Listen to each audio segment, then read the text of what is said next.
माया, जिसकी उम्र 22 से 23 साल है, माया ने राना एहतशाम को अपने घर बुलाया, मिलकर प्लानिंग की, अपने भाई को चाय में नशावर चीज मिलाकर दी और फिर उसके गले में फंदा डालकर उसको कत्ल कर दिया। राना एहतशाम जो के माया का आशना था, वो वीडियो बनाता रहा और माया हंसती रही। तो सराहने तो सिर से रख के इत्थे थल्ले आया, एक बांह इंज थल्ले डिगी, एक लत्त इंज कट्ठी हुई सी, एक लंबी सीगी। मैं इधरला दरवाजा जब खुला मैं दौड़ के आई, मैं देखा चीता खत्म।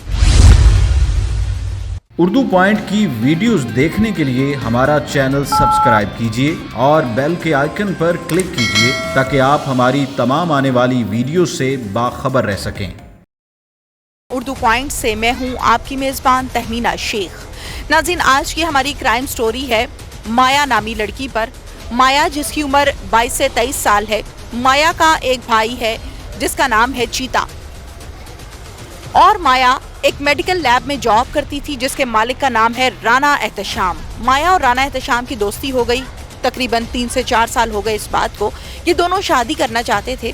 माया ने राना एहतशाम को अपने घर बुलाया, मिलकर प्लानिंग की, अपने भाई को चाय में नशावर चीज मिलाकर दी और फिर उसके गले में फंदा डालकर उसको कत्ल कर दिया और इस बेदर्दी के साथ कत्ल किया। और फिर इस कत्ल होने के दौरान राना एहतशाम जो के माया का आशना था, वो वीडियो बनाता रहा और माया हंसती रही।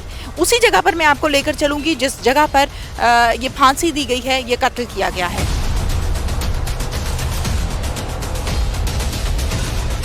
ये है वो जगह जहाँ पर चीते को लिटाकर नशावर चीज़ पिलाकर चाय में मिक्स करके यहाँ पर उसको गले में फंदा डालकर कत्ल किया गया। और बिल्कुल यही वो टेबल है जहाँ पर चाय रखी गई थी, जिस चाय में नशावर चीज़ मिलाई गई थी और फिर चीते को पिलाई गई थी, जिससे वो हवास बाख्ता हो गया था। माया मेरी भतीजी है। भतीजी है। माया दी होर भी लोगों नाल दोस्ती सी, मुंडे आंदे जांदे सी घर? नहीं, साडे घर कोई मुंडा नहीं सी आंदा। ਉਹੀ ਮੁੰਡਾ ਆਇਆ एहतशाम ਜਿਹੜਾ। एहतशाम किन्ने अरसे तो तुहाडे घर आंदा जांदा सी? ਮੈਨੂੰ ਨਹੀਂ ਪਤਾ ਕਿੰਨੇ ਅਰਸੇ ਤੋਂ ਆਂਦਾ ਸੀ, ਕਿੰਨੇ ਅਰਸੇ ਤੋਂ। ਮੈਂ ਤੁਹਾਨੂੰ ਦੱਸਿਆ ਮੈਂ ਪਿੰਡੀ ਗਈ, ਇਸਲਾਮਾਬਾਦ ਗਈ, ਮੈਂ तो आई सी अजय, ਮੈਨੂੰ तो पता नहीं है। एली का और माया का बड़ा प्यार था, बहन भाई हैं आपस में, शुरू से खेलते कूदते इकट्ठे थे। बताएं जरा उनके बारे में। ਘਰ ਵਿੱਚ ਮਿਲ ਕੇ ਹੀ ਰਹਿੰਦੇ ਸੀ। ਜਦੋਂ ਦੀ ਮੈਂ ਆਈ ਮੈਂ ਉਹਨਾਂ ਨੂੰ ਕਦੀ ਲੜਦਿਆਂ ਪਿੜਦਿਆਂ ਨਹੀਂ ਸੀ ਦੇਖਿਆ, ਕਦੀ ਕੋਈ ਐਸੀ ਬਦਤਮੀਜ਼ੀ ਕਰਦਿਆਂ ਨਹੀਂ ਹੁੰਦਾ ਹੈ ਨਾ। ਤੇ 2 ਸਾਲ ਤੋਂ ਮੇਰਾ ਭਾਈ ਫੌਤ ਹੋ ਗਿਆ ਸੀ ਤੇ ਉਦੋਂ ਵੀ ਉਹਨੇ ਕਦੀ ਬੱਚਿਆਂ ਨੂੰ ਝਿੜਕਿਆ ਨਹੀਂ ਸੀ, ਕੁਝ ਕਿਹਾ ਨਹੀਂ ਸੀ। ਉਹਨੇ ਹਮੇਸ਼ਾ ਹੀ ਕਹਿੰਦਾ ਹੁੰਦਾ ਸੀ ਕਿ ਮੈਂ ਅਗਰ ਕਿਸੇ ਗੱਲ ਤੋਂ ਥੋੜਾ ਬਹੁਤਾ ਚਲ ਬੱਚੇ ਨੇ ਡਾਂਟਿਆ ਵੀ ਤੇ ਲੋਕੀ ਇਹ ਨਾ ਕਹਿਣ ਕਿ ਇਹਦਾ ਭਰਾ ਕੋਈ ਨਹੀਂ, ਇਹਦਾ ਪਿਓ ਕੋਈ ਨਹੀਂ ਸਿਰ ਤੇ, ਖਾਣ ਤੋਂ ਪਤਾ ਨਹੀਂ ਲੜਦਾ ਜਾਂ ਬੀਵੀ ਪਿੱਛੇ ਲੱਗ ਕੇ ਲੜਦਾ ਜਾਂ ਕੁਝ। ਉਹਨੇ ਕਦੀ ਕਿਸੇ ਨੂੰ ਵੀ ਨਹੀਂ ਸੀ ਕੁਝ ਕਿਹਾ ਹੈਗਾ। मैं झूठ नहीं बोलती है, चीज़ दी रब ज़ात दी ज़ात हुआ है। उन्हें कभी किसी ने नहीं सी डांटिया गया, कभी किसी ने कुछ नहीं सी। अच्छा, जो भी वकूआ होया है, जो भी मामला होया है, यकीनन तुहाडे सामने, साडे सामने है, सारियां दे सामने है। ते एली की जो बीवी है उसका क्या कहना है? उसके कितने बच्चे हैं? ਉਹਦੇ बेटे 2 बच्चे ने, एक 6-7 महीने का बच्चा है तो एक ਉਹਦਾ 1.5 साल का बच्चा। एक 6-7 महीने का है और एक 1.5 साल का है। एली की बीवी क्या कहती है अब पता नहीं, वो उधर चले गए हैं, क्या कहती क्या नहीं कहती हैं। अपने माँ बाप के पास चले गई है? हाँ जी, वो दोनों मासी भांजी ने, ਉਹਦੀ ਸੱਸ ਤੇ ਉਹ। अच्छा। वो दोनों मासी भांजी ने तो वो भी अपने पेके चली गई, वो भी अपने पेके इकट्ठी जगह। ये नहीं, वकूआ होने के कितनी देर के बाद आप लोगों को पता चला है कि बैठक में कत्ल हो गया है? बेटे मैं तो दवाई खा के सो गई सी। मैं ਤੁਹਾਨੂੰ ਹਕੀਕਤ ਦੱਸਾਂ, ਉਹਨੇ ਦਰਵਾਜ਼ਾ ਖਟਕਿਆ ਨਾ ਜਦੋਂ ਤੇ ਉਦੋਂ ਸ਼ੋਰ ਪਿਆ ਤੇ ਫਿਰ ਮੈਂ ਜਲਦੀ ਨਾਲ ਉੱਠੀ ਆ। ਨਹੀਂ ਤੇ ਪਹਿਲੇ ਮੈਨੂੰ ਨਹੀਂ ਪਤਾ ਇਹ ਕਿਹੜੇ ਬੂਹੇ ਨੰਗੇ ਨੇ, ਕਿਧਰੋਂ ਦੀ ਆਏ ਨੇ, ਕਿਧਰੋਂ ਦੀ ਗਏ ਨੇ। शोर मोहल्लेदारों का था, पुलिस का था, किसका था? नहीं, पुलिस से बाद च आए ने ना, पुलिस से बाद च आए। मोहल्लेदारों ने शोर डाला था या खुद माया ने शोर डाला था? किसका शोर था? माया तो चली गई सी अंदर, मैं तो अंदर बैठी देखी, कहते कि उधरों आई है, लेकिन मैनू नहीं पता हैगा कि किहड़े टाइम आई, किहड़े टाइम नहीं गई आई है। अच्छा, वकूआ हम देख के शोर पाया, चीखा मारन लग पे लोग, चीते नूं की हो गया, चीते नूं की हो गया।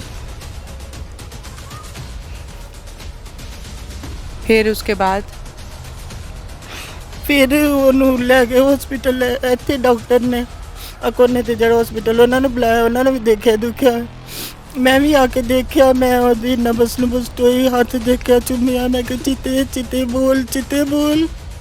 ਚੀਤਾ ਨਹੀਂ ਬੋਲਾ। ਹੈ ਹੀ ਨਹੀਂ ਸੀ। ਤੇ ਉਸ ਤੋਂ ਬਾਅਦ ਇਹਨਾਂ ਨੂੰ ਬੁਲਾਇਆ, ਇਹਨਾਂ ਨੇ ਵੀ ਦੇਖਿਆ, ਕਹਿੰਦੇ ਬਸ ਖਤਮ ਹੋ ਗਿਆ। ਫਿਰ ਹਸਪੀਟਲ ਲੈ ਗਏ ਨਾ ਮੇਰੇ 'ਚ। ਫਿਰ ਮੈਂ ਖੁਦ ਬਲੱਡ ਪ੍ਰੈਸ਼ਰ ਦੀ ਮਰੀਜ਼ ਆ, ਬਿਮਾਰ ਰਹਿੰਦੇ ਨਾ, ਮੇਰੇ 'ਚ ਹਿੰਮਤ ਸੀ ਨਾ ਮੈਂ ਪਿੱਛੇ ਹਸਪੀਟਲ ਗਈ ਹਾਂ। ਫਿਰ ਜਦੋਂ ਸਵੇਰ ਲਾਸ਼ ਲਿਆਂਦੀ ਫਿਰ,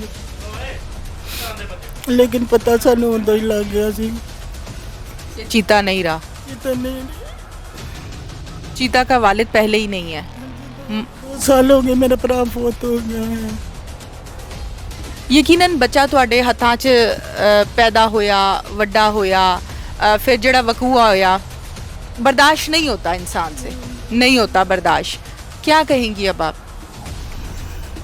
ਮੈਂ ਤੇ ਇਹੀ ਕਹਿੰਨੀ ਅੱਗੋਂ ਨੂੰ ਕੜੀ ਤੋਂ ਕੜੀ ਸਜ਼ਾ ਦਿੱਤੀ, ਅੱਗੋਂ ਕਿਸੇ ਹੋਰ ਨੂੰ ਵੀ ਨਸੀਹਤ ਹੋਵੇ ਕਿ ਪਤਾ ਚੱਲੇ ਕਿ ਇਸ ਤਰ੍ਹਾਂ ਨਹੀਂ ਕਰੀਦਾ। ਆਹ ਦੇਖੋ ਤੁਸੀਂ ਸਾਡੇ ਮਹੱਲੇਦਾਰ ਕਿੰਨੇ, ਇਹਨਾਂ ਬੱਚਿਆਂ ਨੂੰ ਪੁੱਛੋ ਕਿ ਚੀਤਾ ਕਿੰਜਦਾ ਸੀ। ਉਹਨੇ ਕਦੀ ਕਿਸੇ ਔਰਤ ਨਾਲ, ਕਿਸੇ ਬੱਚੇ ਨਾਲ, ਕਿਸੇ ਵੱਡੇ ਨਾਲ ਕਦੀ बदतमीज़ी ऊंची आवाज़ से नहीं सी गल की थी। बहुत अच्छा, मुझे ये बताएं, वो हम मोहल्लेदार से बात करेंगे। चीते के साथ जो हुआ गलत हुआ, चीते को कत्ल किया गया, कड़ी से कड़ी सज़ा माया को मिलनी चाहिए या फिर उसके आशना को मिलनी चाहिए? बेटे भांडा तो घर का ही गंदा सब तो वड्डी गल है। तो असी दूसरे के बारे की कह सकते हैं। मैं अपने दिल की गल करनी हैगी, मैं किसी की नहीं करनी। बाकी पता नहीं वो माँ का की इरादा है, वो अगों सकियां भैनां ने तीन, उन्हों का की इरादा है की नहीं है, किस तरह है। ये 2 ही बहन भाई हैं? नहीं नहीं, 3 बहन भाई ने। एक माया, एक चीता और तीसरा? एक सब तो वड्डी मारिया है, ਉਹਦੇ तो छोटी पिंकी, उस तो छोटा चीता, चीते तो छोटी पिंकी, पिंकी तो छोटी माया। माया की उम्र कितनी है? मेरा ख्याल करीब 20 को साल, 20-21 साल इतनी कोई। माया घर में उसकी क्या रूटीन है? बातचीत मानती है? घर के मतलब रूटीन में, आम हालात में सही है या बदतमीज़ी या कोई ऐसे मामलात होते हैं माया के? ठीक ही सी तकरीबन, पता नहीं एकदम की होया की नहीं होया। ਇਹ ਤਿੰਨੋਂ ਬੱਚੇ ਨਾ ਹੈ ਤੇ ਅਥਰੇ ਜੇ ਸੀਗੇ ਘਰ ਦੇ ਵਿੱਚ, ਥੋੜੇ ਜਿਹੇ ਨਾ ਯਾਨੀ ਆਪਣੇ ਮਾਹੌਲ ਨਾਲ, ਇਹਨਾਂ ਦੀ ਮਾਂ ਦੀ ਤਰਬੀਅਤ ਹੁੰਦੀ ਸਭ ਤੋਂ ਜ਼ਿਆਦਾ, ਆਪਣੇ ਮਾਹੌਲ ਨਾਲ ਪਲੇ ਸੰਭਲੇ। ਤੇ ਲੇਕਿਨ ਕਦੀ ਕੋਈ ਐਡੀ ਖਾਸ ਵੀ ਨਹੀਂ ਬਦਤਮੀਜ਼ੀ। ਉਹ ਹੁੰਦਾ ਬੱਚੇ ਨੂੰ ਕਿਆ ਕੰਮ ਕਰਦੇ ਨਹੀਂ ਕੀਤਾ ਤੇ ਇੱਕ ਅਲੱਗ ਗੱਲ ਹੈਗੀ ਹੈ। ਬਾਕੀ ਹੋਰ ਕੋਈ ਇਹਦੀ ਉਹਦੇ 'ਚ ਐਡੀ ਬਦਤਮੀਜ਼ੀ ਨਹੀਂ ਸੀ ਕਿ ਕਿਸੇ ਨਾਲ ਬਦਤਮੀਜ਼ੀ ਮੂੰਹ ਮਾਰੀ ਕਰੇ ਜਾਂ ਕਿਸ ਤਰ੍ਹਾਂ ਕਰੇ ਜਾਂ ਕਿਸ ਤਰ੍ਹਾਂ। ਹੁਣ ਕੀ ਕਹੋਗੇ ਤੁਸੀਂ? ਆਖਰੀ ਸਵਾਲ ਹੈ ਮੇਰਾ ਤੁਹਾਡੇ ਨਾਲ। ਚੀਤਾ ਨਹੀਂ ਰਿਹਾ, ਮਾਇਆ ਜੇਲ੍ਹ ਚਲੇ ਗਈ, ਕੀ ਕਹੋਗੇ ਤੁਸੀਂ? ਮੈਂ ਕੀ ਕਹਿਣਾ ਬੇਟੇ, ਜੋ ਰੱਬ ਸੋਨਾ ਕਰੇਗਾ ਚੰਗਾ ਹੀ ਕਰੇਗਾ। ਸਾਡਾ ਉਹਦੇ ਤੇ ਭਰੋਸਾ, ਰੱਬ ਦੀ ਜ਼ਾਤ ਤੇ ਭਰੋਸਾ, ਜੋ ਵੀ ਕਰੇਗਾ ਬਿਹਤਰ ਕਰੇਗਾ, ਇਨਸ਼ਾਅੱਲਾ ਜ਼ਰੂਰ ਬਿਹਤਰ ਕਰੇਗਾ। ਅਸੀਂ ਨਾ ਤੇ ਕਹਿ ਕੇ ਗਰੀਬ ਬੰਦੇ ਆ ਉਹਨਾਂ ਨੂੰ ਮਰਵਾ ਸਕਨੇ ਆ, ਨਾ ਅਸੀਂ ਬਚਾ ਸਕਨੇ ਆ। ਜੋ ਕਰੇਗਾ ਪਰਵਾਲਾ, ਜੋ भी फैसला देगा ਸਾਨੂੰ मंजूर। चीता जो है वो पसंद की शादी नहीं करने देना चाहता था माया को, ऐसे ही है? नहीं, बिल्कुल झूठ है मैडम, मैं झूठ नहीं बोलांगी। बेशक होने तो जो होना सी हो गया, लेकिन बिल्कुल झूठ है। लेकिन फिर क्या वजह थी? कोई तो वजह थी ना कि उसने भाई को मार दिया है, या तो पसंद की शादी से मना करता था या कोई और मामला था? कोई मामला भी नहीं सीगा हैगा। असी क्रिश्चियन हाँ। हाँ जी, ਤੇ ਉਹ ਮੁਸਲਿਮ ਸਨ ਤੇ ਲੇਕਿਨ ਸਾਨੂੰ ਤਾਂ ਪਤਾ ਵੀ ਨਹੀਂ ਲੱਗਾ। ਮੈਂ ਆਈ ਹਾਂ ਉੱਥੋਂ ਤੇ ਉੱਥੋਂ ਲਬਾਰਟੀ ਤੋਂ ਹਟੀ ਹੋਈ ਸੀ। ਮੈਂ ਕਿਹਾ ਪਤਾ ਨਹੀਂ ਕੀ ਗੱਲ ਹੈ ਕਿ ਕਿਉਂ ਹਟ ਗਈ ਲਬਾਰਟੀ ਤੋਂ ਹੈਗੇ। ਕੋਈ ਇਹਦੇ ਬਾਰ-ਬਾਰ ਸਾਨੂੰ ਨਹੀਂ ਪਤਾ ਕੋਈ ਐਸੇ ਸਿਸਟਮ। ਬਾਕੀ ਸਾਨੂੰ ਕਿਸੇ ਚੀਜ਼ ਦਾ ਨਹੀਂ। ਸਾਨੂੰ ਤਾਂ ਇਹਨਾਂ ਨੇ ਕਿਹਾ ਨਾ ਕਿ ਇਹਨਾਂ ਨੇ ਇਸਲਾਮ ਕਬੂਲ ਕਰ ਲਿਆ, ਉਹ ਵੀ ਸਾਨੂੰ ਉਸ ਦਿਨ ਪਤਾ ਚੱਲਿਆ। ਅਸੀਂ ਪੂੜੀ ਤੇ ਬੈਠੇ, ਸਾਨੂੰ ਤੇ ਯਕੀਨ ਕਰੋ ਕਿ ਨਾ ਕੋਈ ਸਾਡੇ ਉਹਦੀ ਮਾਂ ਜਿਹੜੀ ਉਹ ਲੱਤਾਂ ਤੋਂ ਮਜ਼ਦੂਰ ਹੈ, ਨਾ ਅਸੀਂ ਬਾਹਰ ਜਾਈਏ, ਨਾ ਕਿਤੇ ਆਈਏ, ਨਾ ਕਿਤੇ। ਉਹ ਇੱਕ ਬੰਦਾ ਸੀ, ਉਹ ਵਿਚਾਰਾ ਡਿਊਟੀ ਕਰਦਾ ਸੀ, ਉਹਨੂੰ ਤਾਂ ਇਸ ਚੀਜ਼ ਦਾ ਹੀ ਨਹੀਂ ਸੀ ਪਤਾ ਹੈਗਾ ਕਿ ਕੀ ਹੈ। ਜਾਂ ਹੁੰਦਾ ਨਾ ਬੱਚੇ ਨੂੰ ਬੰਦਾ ਝਿੜਕਦਾ ਹੈ, ਮਾਰਦਾ ਕੁਝ ਨਹੀਂ। ਅੱਛਾ, ਮੈਨੂੰ ਦੱਸੋ ਕਿੱਥੇ ਪਈ ਸੀ ਲਾਸ਼? ਚੀਤੇ ਦੀ ਲਾਸ਼ ਕਿੱਥੇ ਸੀ? ਬੇਟੇ ਇੱਥੇ ਸੀਗੀ, ਇੱਥੇ ਸੀਗੀ। ਹਾਂਜੀ ਇੱਥੇ ਸੀਗੀ। ਇੱਥੋਂ ਸਰਾਣੇ ਤੋਂ ਸਿਰ ਸਿਰ ਕੇ ਇੱਥੇ ਥੱਲੇ ਆਇਆ, ਇੱਕ ਬਾਂਹ ਇੰਜ ਥੱਲੇ ਡਿੱਗੀ, ਇੱਕ ਲੱਤ ਇੰਜ ਇਕੱਠੀ ਹੋਈ ਸੀ, ਇੱਕ ਲੰਬੀ ਸੀਗੀ। ਮੈਂ ਇੱਧਰਲਾ ਦਰਵਾਜ਼ਾ ਜਦੋਂ ਖੁੱਲ੍ਹਾ, ਮੈਂ ਦੌੜ ਕੇ ਆਈ, ਮੈਂ ਦੇਖਿਆ चीता खत्म। मैं जल्दी जल्दी ਉਹਦੀ ਬਾਂਹ ਚੁੰਮੀ, मैं हथ सीने ਨਾਲ लाए, चीते चीते चीते मैंने आवाज़ दे कितने चीते, चीता है ही नहीं सी उस टाइम। फिर उस तो बाद सारे दौड़ महल्ला इकट्ठा हो गया, सारे चीखो पुकार शुरू हो गई। फिर हॉस्पिटल ले लू गया, फिर नहीं मैंने पता है कि नहीं इन्होंने। एली चीता जो कि कत्ल हो गया है, ये कैसा लड़का था? लड़का ये बजाते खुद बहुत अच्छा लड़का था, मोहल्ले का यानी कि सबका ख्याल रखने वाला था। उनको ये खदशा था कि आगे जाके ये ऐसा ना हो, इन्होंने निकाह बारों बार कर लिया हुआ था, निकाह कर चुके थे। तो इस वजह से कि फाश होगा तो ऐसा ना हो कि चीता हमें दोनों को हैंग कर दे, ये रीज़न बनी है। फिर उन्होंने एक दिन प्लान बनाया, वो 4 बजे के करीब गालबनी इनके घर में आया, तो चीता भी था, वो लड़का भी था और माया भी थी। माया ने कुछ चाय माय वगैरह वगैरह दी है, उसके बाद वो बेहोश हो गया। उसके बाद इन्होंने रास्ते से उसको हटा दिया, और वो लड़का एहतशाम ही था और ये माया भी थी। अच्छा, जब ये वकूआ हुआ तो एहतशाम भाग गया या यहीं पे रहा? नहीं, एहतशाम भाग गया, ये दरवाज़ा खोल के वो भाग गया, दरवाज़ा बंद कर गया। तो उसके बाद फिर कोई दोस्त आए चीते को मिलने, उन्होंने बोला कि चीता तो यानी कि काफ़ी देर से हमारे आया, तो अंदर देखा तो वो भाग चुका था। और माया? माया अंदर ही थी। माया अंदर ही थी, डरी हुई थी, किस हालत में थी? नहीं, सहमी हुई थी। जब यहाँ से उठा के ले गए मोहल्लेदार, उस वक्त तो बिल्कुल ख़त्म हो गया था, लेकिन वहाँ से ही ना फिर ये पीछे पीछे गए हैं, पुलिस ने भी जज किया, फिर इन्हीं व्यू से ही पुलिस ने इन दोनों को पकड़ लिया। चीता तो बहुत अच्छा लड़का था, हमारा भाई था, हमारे हाथों में जवान हुआ है, बहुत अच्छा लड़का था। उसके 2 बच्चे भी थे छोटे छोटे। ज़्यादती हुई उसके साथ, बहुत जुल्म हुआ। उसकी बहन नहीं किया ये सारा कुछ, उसके लवर ने किया है। लवर उसका दोस्त था भाई का, चीते भाई का, वो इधर आता था, उसके पास बैठता था। इनकी पता नहीं अंडरस्टैंडिंग हुई है, क्या मसला हुआ है, तो उन्होंने फिर ये ना रास्ते का पत्थर बन रहा था चीता, तो इसलिए उन्होंने फिर इसे हटा दिया। नाज़रीन, इस टाइम मैं मौजूद हूँ थाना सिटी चीचावती में, और एसएचओ साहब हमारे साथ मौजूद हैं, जिनका नाम है नदीम अनवर साहब, जिन्होंने इस केस को बड़े आहनी हाथों से लिया और निपटाया है। उनसे बात करते हैं कि असल कहानी क्या थी। अस्सलाम वालेकुम। जी वालेकुम अस्सलाम। जब 15 की कॉल मौसूल हुई कि एक डेड बॉडी रिसीव हुई है, डॉक्टर साहब ने कॉल की कि एक डेड बॉडी रिसीव हुई है, तो आप चेक कर लें, मुमकिन है कोई, ये हमें लगता है कि कोई मर्डर हुआ है।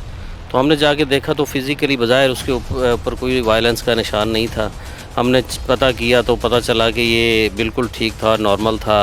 तो ये बैठा था अपनी बैठक में, तो वहाँ पे डेड पाया गया है। तो जब हमने उसको चेक किया, सारी चीज़ें वेरीफाई की, तो एक काफ़ी सारे उसके दोस्त भी मौजूद थे। हमने उनसे जब इंटरव्यू किया, इसकी बहन है माया, जब उससे हमने पूछा कि ये क्या माजरा है, तो उसने कहा कि इसके कोई दोस्त आए हुए थे सिंध से, तो ये उनके साथ गपशप लगा रहा था, तो वो चले गए हैं। तो बाद में हम थोड़ी देर बाद आए हैं, तो ये वहाँ पे डेड पड़ा था। अच्छा, जब उसके दोस्तों से हमने पूछा, तो एक उसका दोस्त है एहतशाम, जब उससे पूछा तो वो कह रहा कि 7:30 बजे मैंने इसको कॉल की है।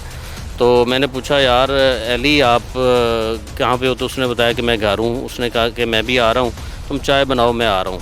तो जब चाय वगैरह के कप भी वहाँ पे मौजूद थे, जो क्राइम सीन है, तो जब हमने उससे पूछा फिर क्या हुआ, तो वो कहता मैं तो चला गया था, उसके बाद मुझे पता चला, किसी दोस्त ने मुझे कॉल की कि अली फौत हो गया है। तो मैंने कहा अच्छा। वो पता उसको मैंने साइड पे कर लिया, मुझे उस पर शक गुजरा कि मुमकिन है ये नियरेस्ट जो लास्ट कॉलर है यही है, तो इसको क्यों ना साइड पे किया जाए। जब मैंने उसको साइड पे किया, जब मैं क्राइम सीन विज़िट किया, तो वहाँ पे पता चला कि चाय का कप वहाँ पे मौजूद है क्राइम सीन पे, और वो वहाँ पे डेड बॉडी वहाँ पे मौजूद थी उसकी। तो उसकी माँ कह रही थी कि हमें कोई पता नहीं है कि क्या हुआ है क्या नहीं हुआ। खैर, हमने पोस्टमार्टम करवाया और सारा ये चेक किया, और जब हम इसी एक लड़के को, जिसको मैंने सॉर्ट आउट करके साइड पे किया था, जब इसको मैंने आके इंटेरोगेट किया, तो पहले तो नहीं मान रहा था। जब हमने इसको अच्छे अंदाज से इंटेरोगेट किया, तो इसने सारा वो कन्फेस किया कि मैं और माया जो हैं इसकी सिस्टर एहतशाम अली की, हम आपस में प्यार करते थे। उसने इस्लाम भी कबूल कर लिया था। तो इस अली से काफ़ी थ्रेट्स थे माया को कि वो उसको जान से मार देगा। तो वो कोई पिस्टल भी चाह रहा था कि मुझे मिल जाए ताकि मैं इनको ख़त्म कर दूं। तो हमने सोचा कि क्यों ना इससे पहले कि ये हमें ख़त्म कर दें, हम इसको ख़त्म कर दें। तो फिर हमने माया ने और मैंने मिल के उसको चाय में कुछ मिला के दिया, फिर वो बेहोश हो गया। फिर हमने उसके गले में रसा वो उसका फंदा डाला, दुपट्टा डाला जो माया का था। तो एक तरफ से माया ने खींचा और दूसरी तरफ से मैंने खींचा था। तो फिर वो डेड हो गया। जब वो डेड हो गया तो फिर मैं भाग गया अपनी मोटरसाइकिल पे। तो पीछे से फिर ये सारा हॉस्पिटल में ला के तो सारा जब हमने इसको वेरीफाई किया, जब मैंने उसका मोबाइल स्क्रॉल किया एहतशाम का, तो उसके अंदर एक लेटेस्ट वीडियो थी जिसके अंदर माया और वो दोनों उसके गले में वो डाल के उन्होंने वो एक छोटा सा क्लिप भी बनाया हुआ था। तो दैट वाज एविडेंस जो प्रूव कर रहा था कि ये इंसिडेंट इन्होंने ही किया है, ये मर्डर इन्होंने किया है। तो फिर जब हमने घर वालों से, पहले तो वो नामालूम लोगों के ख़िलाफ़ FIR देना चाह रहे थे, जब मैंने उनको सारी स्टोरी बताई कि मैंने तो इसको with in a few minutes जो है ना मैंने वो सारा केस रिज़ॉल्व कर दिया है और इसके अंदर आपकी बेटी और ये लड़का जो एहतशाम है ये दोनों शामिल हैं, तो वो नहीं मान रहे थे कि हमारी बेटी तो ऐसा कर नहीं सकती। जब मैंने उनको वीडियो क्लिप दिखाया तो फिर वो हैरत से वो मतलब काफ़ी ज़्यादा हैरत में मुब्तला हो गया कि ये कैसे हुआ है। नहीं हो मतलब हमने उनको इंटरोगेट किया, सारा हमारे पास प्रूफ थे, फिर हमने उनको जेल भिजवाया और हमारी तफ्तीश जो है वो कंक्लूड हुई। तो मतलब ये देखें कि किस तरह एक बहन ने भाई को कत्ल किया है, ये सारा सूरत हाल है। नाज़रीन, सारी कहानी आपके सामने है और नदीम साहब जो कि यकीनन SHO हैं, उन्होंने सारे मामले को खुद से देखा है और मंतकी अंजाम तक पहुंचाया है। इसके साथ ही अपनी मेज़बान तहमीना शेख को इजाज़त दीजिए। अल्लाह हाफ़िज़।